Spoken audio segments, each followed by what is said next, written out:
ఈ వీడియో విషయంలోకి వస్తే అసలు వీడియోకి ఆడియోకి అసలు లింక్ ఉండదు గోవిందా. ఎందుకంటే నాకు క్లిప్స్ తీయడం కుదరలేదు. సో ఈ వీడియోని స్లో మోషన్ లో పెట్టి వాయిస్ ఓవర్ ఇచ్చాను గోవిందా, ఏమనుకోకండి మీరు.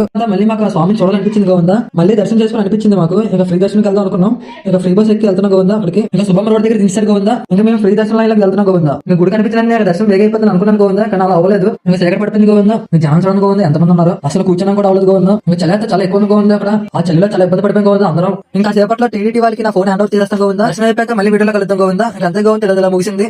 మాకైతే దర్శనం మార్నింగ్ 7 కి అయింది గోవిందా. ఈ రెండోసారి దర్శనం అయితే చాలా బాగా అయింది గోవిందా. ఫస్ట్ టైం దర్శనం కూడా బాగానే అయింది గోవిందా, కానీ అది గంటలు అయిపోయింది. నా ఫీలింగ్ ఏంటంటే ఆ 1 అవర్ లైన్ లో ఉంటే ఆ స్వామిని చూడగలనా నాకు ఒక హై ఫీలింగ్ లా వచ్చింది గోవిందా. ఇంక రెండోసారి ఆ స్వామిని చూడగలనా మాత్రం ఆ ఫీలింగ్ డబుల్ అయిపోయింది గోవిందా. నాకైతే ఒక వైబ్ లోకి వెళ్ళిపోయాను నేను. ఆ వైబ్ ఎలాగుంటుందో కూడా నేను వివరించలేను. ఆ వైబ్ లోకి వెళ్ళిపోయాను నేను. ఎందుకంటే ఒక 16 గంటలు ఆ గడిల్లో ఉండిపోయి ఆ చలిలో చాలా ఇబ్బంది పడిపోయి కప్పుకోవడానికి ఏం లేక ఆ స్వామిని ఎప్పుడు చూస్తామని ఎదురు చూస్తూ చాలా ఇబ్బంది పడుతూ ఆ స్వామిని చూడగలనే ఒకసారి ఒక వైబ్ లోకి వెళ్ళిపోయాం గోవిందా. నేనైతే మీరే అలాగే వెళ్ళి ఉంటారా, నేనే కాదు అందరూ వెళ్ళి ఉంటాం అలాగా. నాకైతే చాలా సంతోషంగా ఉంది గోవిందా. రెండోసారి దర్శనం చాలా బాగా అయినందుకు.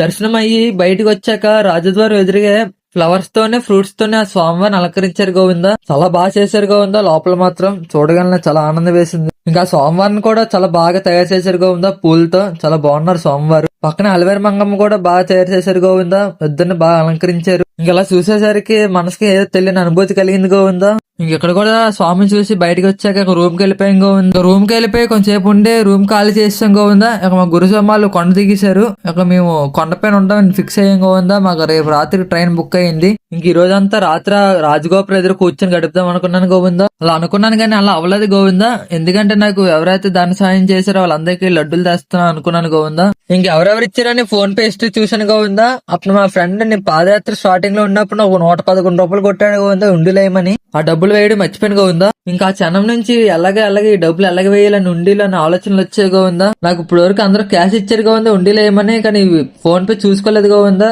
ఇంక వేరే వాళ్ళతో ఇచ్చి పంపించేద్దాం అనుకున్నాను గోవిందా ఉండిలో వేయమని, కానీ నా మనసు ఒప్పట్లేదు గోవిందా వేరే వాళ్ళకి ఇద్దామంటే. ఇంకా నాకు ఆ స్వామిని మళ్ళీ ఎన్నిసార్లు అయినా చూడాలనిపిస్తుంది గోవిందా. అక్కడ నేను వెళ్దామని ఫిక్స్ అయ్యాను. అలాగే రేపు రాత్రికి ట్రైన్ అని అక్కడ నేను ఫిక్స్ అయిపోయాను గోవిందా వెళ్దామని. ఇంక అక్కడ నుంచి లాకర్కి వెళ్ళిపోయి లాకర్ తీసుకున్నా గోవిందా. అక్కడ లాకర్ లో మా బ్యాగులన్నీ ఎట్టేసాం. నాతో ఉన్న గోవిందుడు రానన్నాడు గోవిందా, విశ్రాంతి తీసుకుంటా అన్నాడు. సరే విశ్రాంతి తీసుకుని నేను వెళ్ళాను గోవిందా. ఇంకా నా ఫోన్ కూడా ఆ గోవింద్ దగ్గర వదిలేసి ఇంకా మూడోసారి దర్శనం నేను ఒక్కనే వెళ్ళిపోయాను గోవిందా. ఇంకా నేను వెంగమాంబ అన్నప్రసాద్ కేంద్రంకి వెళ్ళి నా మధ్యాహ్నం భిక్షను ఆరగించి ఇక ఫ్రీ లైన్ దర్శనంలోకి వెళ్ళిపోయాను గోవిందా. ఇంక అంతే గోవిందా, ఈ రోజు ఇలా ముగిసింది. ఇక మూడోసారి దర్శనం అయ్యాక మన వీడియోలో కలుద్దాం గోవిందా. Thank you.